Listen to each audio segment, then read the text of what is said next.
Movies and video games, two of the greatest passions of our generation. We know that movies based on video games have often fallen into the pit of failure. Super Mario Bros., Street Fighter, and even Double Dragon are strong evidence of that. But what happens when video games are made from movies? Today, the best and worst movie-based video games. Let's get started. In 1995, Pixar Studios stunned the world with one of the most spectacular films in history. Toy Story was the first feature film made entirely with computer animation, a novelty for the time. Of course, creating this movie wasn't something that happened overnight. It required a budget of over $30 million and the work of over 100 people. Today, we know it as a total success, but initially, many people doubted the project. We made this test because a lot of people thought that an audience would not sit through 70 minutes of computer animation. People were used to hand-drawn animation, and I knew that when our imagery was lit, textured, and rendered, no one had ever seen anything like this before. 3 years before the initial release, early versions of the film displayed the characters in various sizes and with significant physical and expressive differences. We built the system that allowed us to build in essentially facial muscles, to sort of represent muscles. In a simple form. I mean, it's not the full complexity of the human body by any means, but still facial muscles that could allow him to lift the side of his mouth, to twinkle his nose, eyebrow movement, all sorts of things that are part of character expression. Over the course of several years, the production team had an incredible amount of work on their plate, including the script development, storyboarding phase, voice recording, and of course, the animation itself. A titanic effort that eventually paid off. Toy Story, the first computer animated movie. And of course, the video game of this story. The Toy Story game was developed by the companies Psygnosis and Traveler's Tales, and later published for both the Sega Genesis and Mega Drive, as well as seeing releases on the Super Nintendo, Game Boy, and PC. Toy Story, the video game, including a Code Red recon mission, and so many types of gameplay so real, you'll think you're really there. Toy Story, the video game. You won't believe it's 16-bit. The game itself was sensational, featuring engaging gameplay, unique sound design, and surprisingly good graphics. Toy Story, the video game. So real, you're there. Now for Sega Genesis, coming for Super NES, system not included.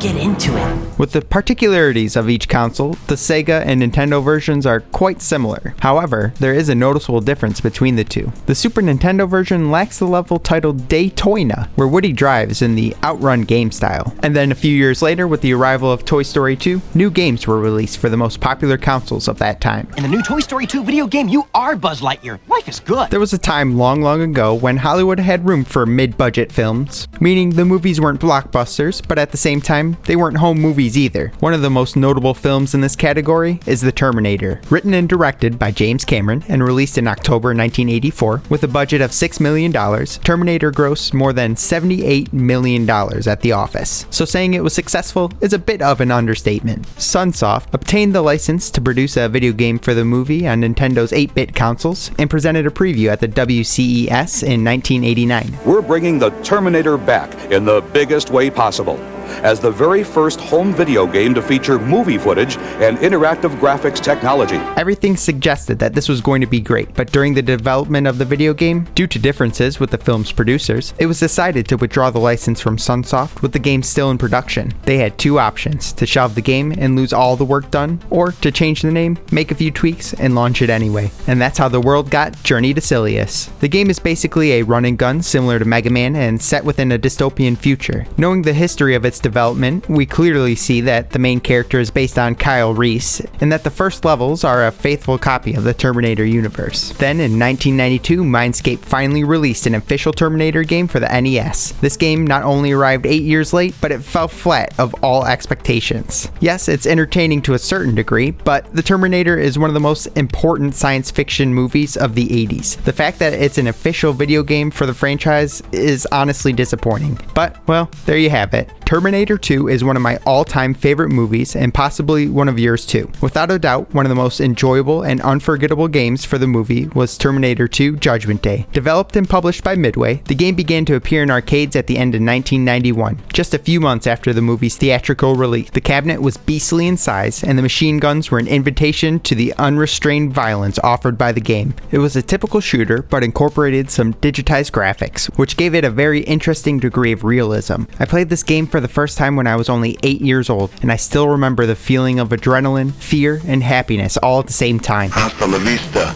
baby. The objective, just like in the movie, was to preserve John Connor's life and destroy the T-1000. This arcade would eat up your coins without realizing it. Fortunately, a few months later, the home adaptation appeared for the Super Nintendo, Sega Genesis, and Mega Drive. Get ready for grenade launching, machine gun blasting, molten morphing, Terminator 2 video game action, Terminator 2 Judgment Day, and T2 the arcade game on Genesis, Super NES, and leading game systems. Save the world or it's hasta la vista, baby. It was a good port. Of course, the graphics were not identical to the original arcade, however, it was still great. When I played Terminator 2 with the Sega Sinister, I'm not afraid of deadly hunter killers, the indestructible T-1000, endless endoskeletons, the evil Skynet. The arcade port wasn't the only Terminator 2 game for the 16-bit consoles. A side-scrolling platform game appeared on the market. It featured completely different gameplay from the original arcade version. You had to shoot, walk, dodge shots, and climb stairs. Simple, basic, nothing special, but cool enough. A game that I personally enjoyed a lot, despite being super basic, was Terminator 2 Judgment Day. Published in 1991 by Ocean Software and LJN, and released on the Atari ST, Commodore 64, and among many others. However, I played this one on PC. You had to duel with the T-1000 repeatedly and drive the motorcycle with John Connor, trying to escape from the truck that looks to run you over and leave you stamped in the asphalt. The game also included some short Cinematech type animations, some puzzles like this one, not too much more than that. I found out about this when I was a bit older, but the version that I played on the PC was cut. It was missing several levels that were included in the Commodore Amiga. For example, this one, where we had to escape from the T-1000 that was chasing by helicopter, and this other phase in the factory. Another strange difference is that in the PC version, the puzzle on the head of the T-800 is based on an illustration, whereas in the Commodore Amiga, we do the same, but on a beautifully digitized image of Arnold Schwarzenegger. Considering its inferior capabilities compared to a PC, the Commodore 64 version of the game shouldn't have anything noteworthy in it, right?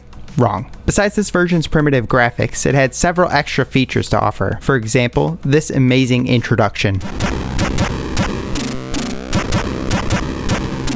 Although it sounds like a train half derailed, the illustration is beautifully diabolical. This version also includes a level to escape the asylum with Sarah Connor, and another to run and gun in the hallways of the Cyberdyne systems. It was a quality game, but by the end of it, you can clearly see that the programmer never actually watched the movie or understood it. The text says that the T-1000 lowered itself into the molten steel, saving humanity. He didn't lower himself. Worst of all, it wasn't a T-1000, it was a T-800. Oh, those kinds of mistakes make my blood boil. In addition to all this, there was a Game Boy version that at some point brought together elements of all the games mentioned. Shooting levels, motorcycle escapes, puzzles, and all the good stuff. It's not a bad version at all. The most striking thing about this version is that last image of the park in Los Angeles, California, reminding us of the alternative ending in the movie, a scene that was removed from the final cut, in which Sarah Connor tells us there was no doomsday, and John became a senator. And if all these versions weren't enough for you, you could play over the phone and try and win various prizes, including the original arcade machine. Play the T2 telephone game and help John Connor destroy the T-1000.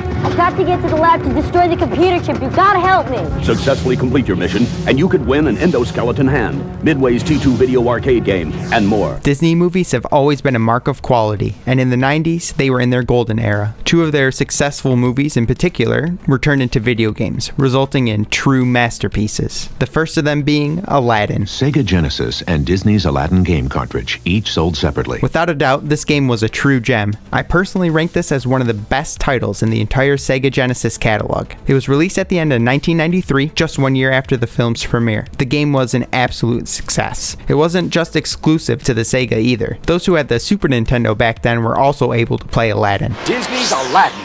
high-quality entertainment software flying to your Super Nintendo Entertainment System from Capcom. Unlike the Sega version, which was produced by Virgin Games USA, this one was created by Capcom. That's why both versions are different. They had many similarities, but they were not the same. Do you remember our old friend Aladdin? I hope you do, because his Super Nintendo game is a lot of fun.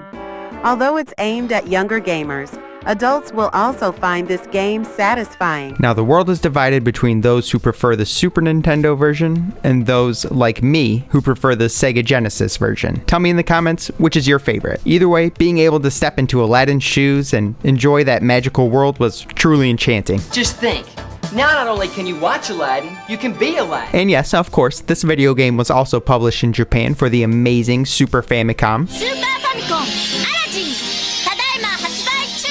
In 1994, the movie that would soon become Disney's most successful up to that point premiered in theaters, The Lion King, an absolutely iconic animated film that managed to gross over $1 billion, over twice the amount that Aladdin had grossed, bringing in 20 times the amount of the film's budget. That's a legitimate mountain of money. It was clear that this movie was going to lead Disney to produce another successful video game, but this time they had a plan from the beginning. It's the first time a movie-based video game has been released while the film is still playing in the theaters. Imagine leaving the theater completely thrilled after just seeing the movie, and now you see the game for sale in toy stores. A sinister marketing technique that worked perfectly. The Lion King for Sega Genesis and Super NES systems. The game and system sold separately. In this case, the game was produced by Virgin for both Sega Mega Drive and Genesis, as well as for the Super Nintendo. It's truly an incredible and captivating game. In my opinion, it's not better than Aladdin, but it's still a classic. The Lion King is another accessible title that you can now purchase. If you like the Disney movie, you'll love the video game.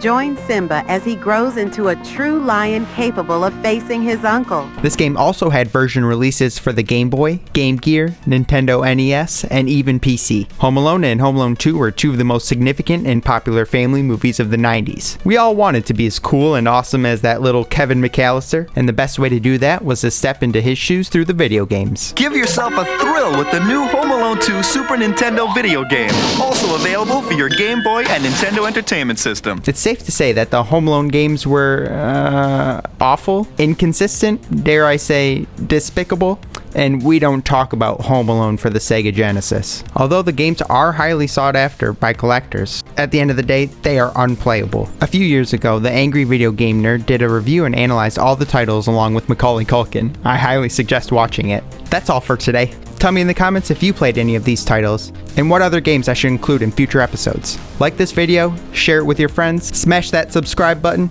and see you next time.